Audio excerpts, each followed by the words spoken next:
आज आपण शिकणार आहोत कोडिंग डिकोडिंग. डिकोडिंग मध्ये आपल्याला अशा प्रकारे कोड दिले जातात.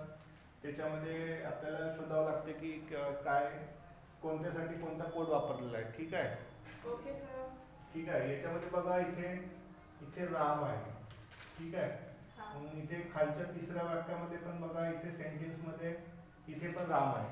ठीक आहे. त्याच्यामध्ये बघा इकडे कोणतं सेम येतं, इथे निक येत आहे.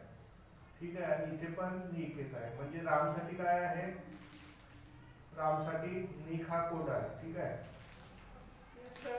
ठीक आहे. त्याच्यानंतर बघा इथे इज आहे, इथे पण इज आहे. ठीक आहे. इथे पण इज आहे, इथे पण इज आहे. इथे इज साठी काही कॉमन दिसत आहे का, इथे बघा इथे ट्रायंगल करून टाका, इथे पण ट्रायंगल करून टाका. ठीक आहे. टिक साठी आणि इथे पण ट्रायंगल. ठीक आहे.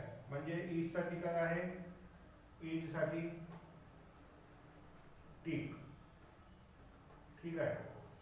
त्यानंतर बघा कोणतं कॉमन दिसत आहे का, त्यानंतर बाकीचं कोणतं दिसत आहे का, नाही. ठीक आहे.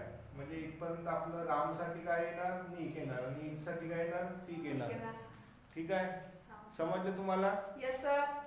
ठीक आहे. आता तुम्ही काय करा, आमच्या चॅनलला लाईक करा, सबस्क्राईब करा आणि शेअर करा. Okay sir.